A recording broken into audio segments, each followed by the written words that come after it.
अच्छा जी, वही हुआ है जिसका हमें एक डर जो है वो हमेशा लगा रहता है। पेट्रोल और डीजल की कीमतों में दोबारा इजाफे के बाद मुल्क भर में पब्लिक ट्रांसपोर्ट किरायों में नुमाया इजाफा हुआ है। ऑल्दो हुकूमत की तरफ से नए किरायों का कोई बाज़ाब्ता नोटिफिकेशन जारी नहीं हुआ, वैसे तो कभी भी कोई खास होता नहीं है, लेकिन मकामी ट्रांसपोर्टर्स ने अपने तौर पर किराए जो हैं वो बढ़ रहे हैं। कराची समेत दीगर शहरों में भी, मतलब बी एट रक्शे, टैक्सीज, मोटरसाइकिल, मतलब कुछ भी आप ले लें, किरायों में इजाफा कर दिया गया है। और इसी तरह पिक एंड ड्रॉप की सर्विस जो है वो फराहम करने वाले ट्रांसपोर्टर्स जो हैं उन्होंने भी चार्जेस अपने बढ़ा दिए। तो इट्स अ रिपल इफेक्ट।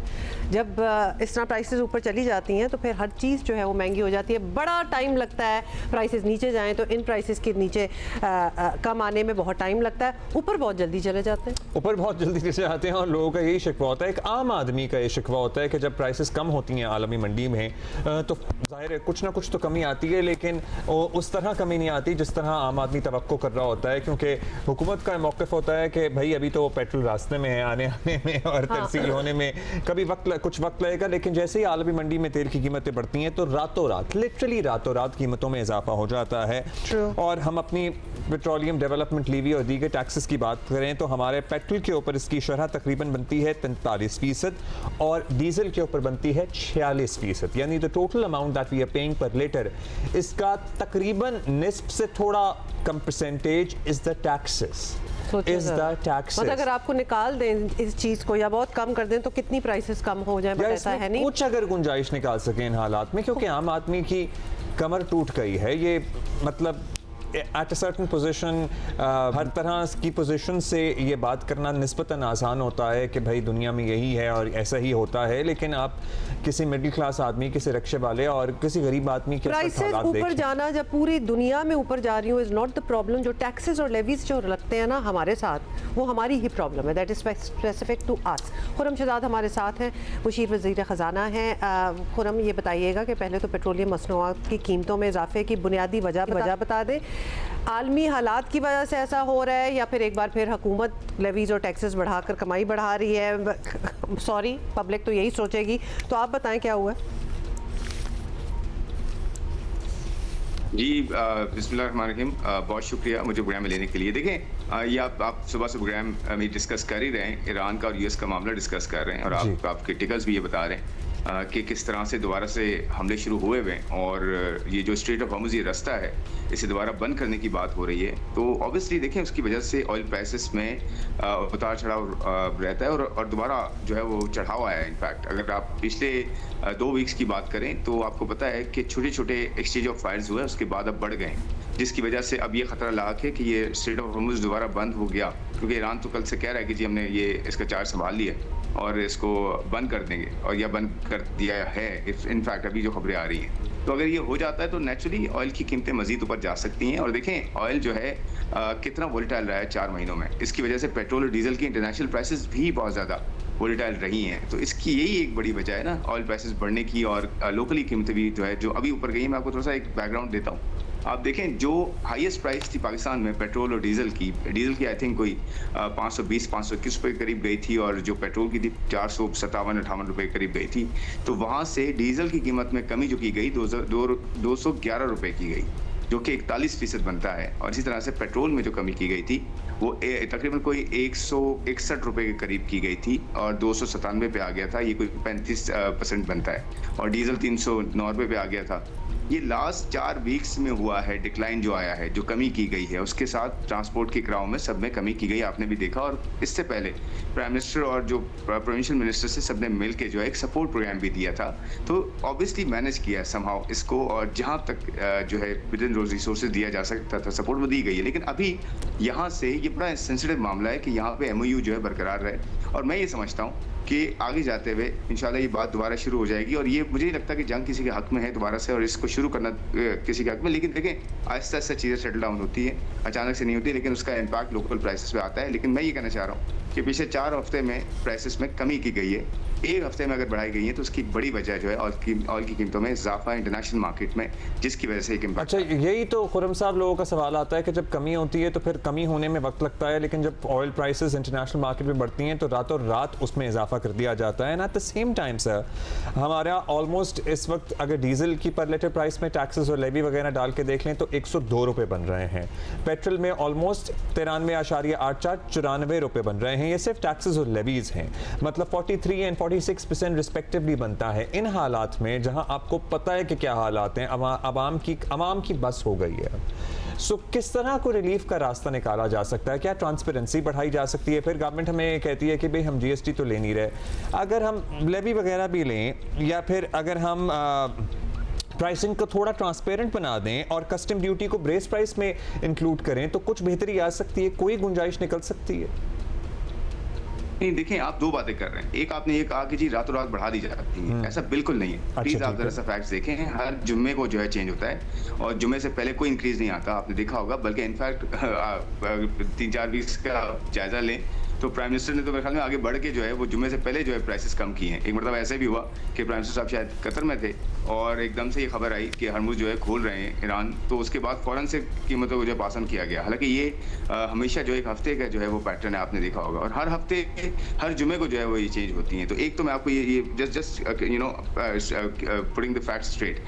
दूसरी बात आपने टैक्सेस की कही है। देखिए, टैक्सेस में 2 हिस्से हैं। एक ये कि कंजम्पशन टैक्स है या फिर जो फ्रंट लाइन टैक्सेस होते हैं जिसमें लेवी है सिर्फ, उसमें कोई और टैक्स नहीं है। सेल्स टैक्स नहीं है 18% जो सारी प्रोडक्ट्स पे होता है। सेल्स टैक्स 18% नहीं है, उसकी जगह लेवी है।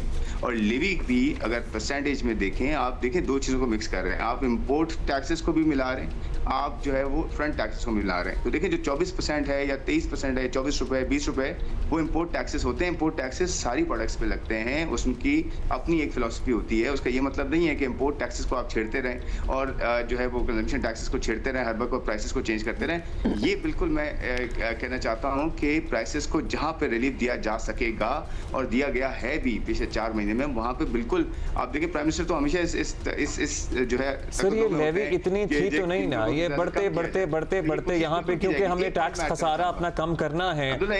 जी सर बस ये पॉइंट ले लीजिए। ये लेवी आपको पता है कि अगर हम लेवी समेत दी गई टैक्सेस में अगर हम 94-95 रुपए तक पहुंचे हैं तो over the period of time पहुंचे हैं। सर बताता हूँ ना जी सर, मैं आपको बताता हूँ। देखिए, 3 हफ्ते आपकी लेवी सस्पेंड की गई थी। उस वक्त किसी ने ये बात नहीं की कि 80 रुपए जीरो कर दी गई है, तो वो भी तो था ना। देखिए, जहां आप फंड प्रोग्राम में हैं, प्लीज आपको भी पता है आप फंड प्रोग्राम में हैं, आईएमएफ के प्रोग्राम में हैं, आपके पास रिसोर्सेज कम है, आप उसको पूरा कर रहे हैं, उसकी कंडीशंस भी पूरी कर रहे हैं, आप साथ में एक बैलेंस भी रख रहे हैं। आपने 129 अरब रुपए की सब्सिडी भी दी है, आपने सुबह के साथ मिलकर बाइकर्स को भी सब्सिडी दी है, जो ट्रांसपोर्ट से उनको भी सब्सिडी है, रेलवे की किराया नहीं बढ़ाया आपने। तो ये सब बातें भी आप बताएं ना, सारी डिटेल्स बताएं। दूसरी टैक्सेस की जो आप बात कर रहे हैं ना, टैक्सेस का मैं आपको बताता हूँ। देखिए, जो लेवीज है ना, लेवीज ये अक्रॉस द बोर्ड है, पूरी दुनिया में लेवीज लगती हैं।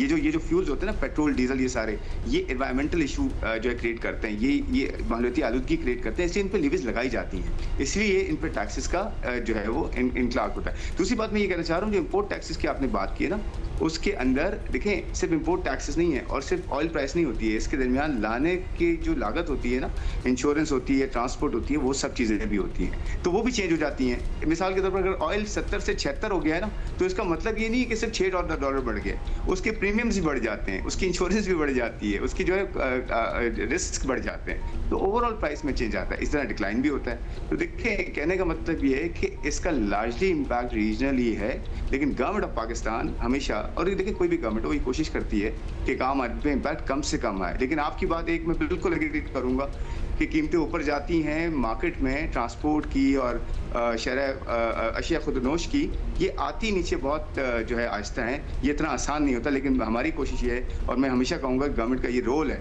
कि किस तरह एक आम आदमी को घर तक खाने की अशिया, पहनने ओढ़ने की अशिया और ट्रांसपोर्ट की कॉस्ट कम करे। और इसमें न सिर्फ फेडरल गवर्नमेंट का, प्रोविंशियल गवर्नमेंट का काम है, हमें मिलकर सबका काम है। तो खुरम ये भी बता दें, बल्कि हम इसी बात पे आ रहे थे कि अवाम को, अब आप क्या कह रहे हैं, इस सारे कहने का मतलब ये है कि अवाम को अब तैयार रहना चाहिए कि कीमत बढ़े या ना बढ़े, अब तो खैर बढ़ ही रही है। एनर्जी और फ्यूल बचाने के जो इकदाम मार्च अप्रैल में तजवीज़ किए गए थे, वो किसी ने फॉलो किए थे या नहीं, दोबारा स्मार्ट लॉकडाउन की तरफ, लेकिन हम उधर ही जा रहे हैं।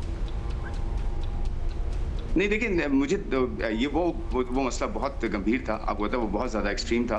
इंशाल्लाह ऐसा मुझे तो इस वक्त नहीं लगता ऐसा, क्योंकि देखिए जंग मुझे लगता है यूएस ने भी उस तरह से करना है। अब यूएस को भी एक वे आउट मिला है इस तरह से। ईरान भी नहीं चाहता, उसकी इकॉनमी बहुत कमज़ोर है, उसे भी जो है अपनी इकॉनमी को भी खड़ा करना है। एक रास्ते के ऊपर एक कॉन्फ्लिक्ट है। आई एम श्योर कि ये रीजनल इकॉनमीज जो है वो जल्दी इसको आपस में मिलकर हल कर लेंगी, मुझे नहीं लगता। लेकिन देखें, मैं हमेशा आपको पता है, आपको भी पता है, मैं हमेशा ये कहता आया हूँ कि हमें जो ऑस्टेरिटी है वो एज अ नॉर्मल लाइफ हमें लेके चलनी चाहिए, क्योंकि हमारे रिसोर्सेज इतने नहीं हैं, चाहे वो गवर्नमेंट हो या इंडिविजुअल्स हो। दूसरी बात है कि हमें दुकानें जल्दी खोलनी चाहिए, जल्दी बंद करनी चाहिए। ये तो आम आदमी तो ऑस्टेरिटी की जिंदगी गुजार रहा है ये, और ये दुकानें जल्दी खोलनी चाहिए, ये बहुत अच्छा आपका आइडिया है। Nobody is following it, we have been talking about it, you have been talking about it for years.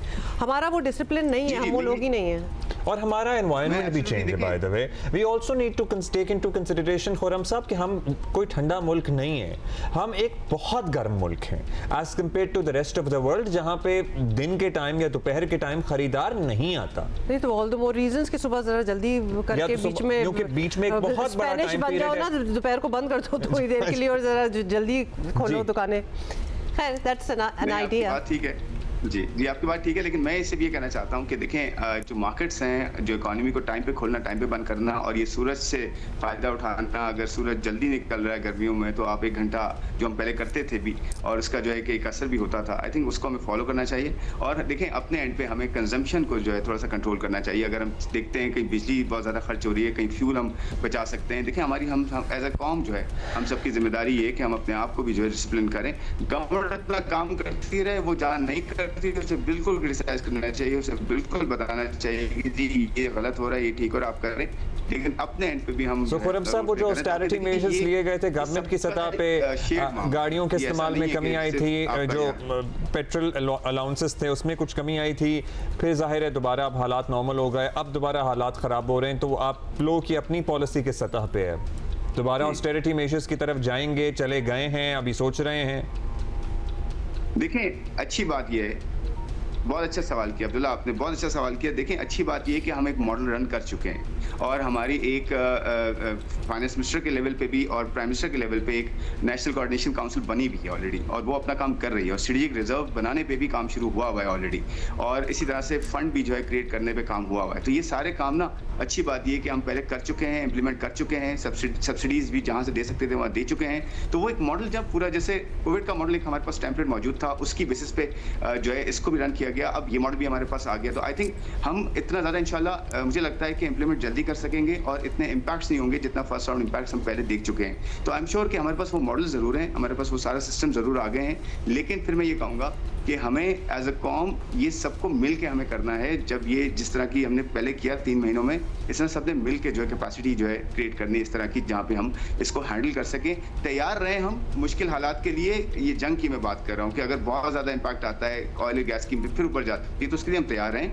Government तैयार है, आवाम भी तैयार है। लेकिन जहाँ हम आवाम के लिए कर सकते हैं, गवर्नमेंट कर सकती है, इंशाल्लाह वो करेगी। लेकिन मैं पर्सनली समझता हूँ कि शायद ये इतना एस्केलेट ना करे और ये जल्दी मामला हल हो जाए, और हम दोबारा MOU की जो है ना पासदारी कर सकें और आगे बढ़े, और ऑयल की कीमतें नीचे और आवाम को हम इसको पास ऑन कर सकें। चलिए जी, अल्लाह करे ऐसा ही हो। लेकिन और आप जो कह रहे हैं तैयार रहे, हम हमेशा इन स्टेट ऑफ रेडीनेस ही रहते हैं। वैसे Abdullah, we are always as a calm we are ready for absolutely anything, और कोई बहुत ही आला चीज़ हो जाए वो तो हमें रास वैसे ही नहीं आती, बिकॉज हम डिसबिलीफ में चले जाते हैं ना कि हमारे साथ ये कैसे हो सकता है इतना अच्छा।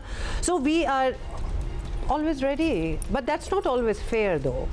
थोड़ा सा मतलब रिलीफ और ईज मिलना चाहिए। आवाम क्यों हमेशा ऑन देयर टोज ही रहे कि कुछ भी हो सकता है। पेट्रोल प्राइसेस जाहिर है बहुत ही बराह रास्त इम्पैक्ट होता है आवाम के हालात पे, इसका हर चीज़ आपकी मुतासर होना शुरू हो जाती है, इंक्लूडिंग द फूड प्राइसेस, अशाए खुरोनोश, ट्रांसपोर्ट के किराए, एट्सेट्रा एट्सेट्रा। और गरीब आदमी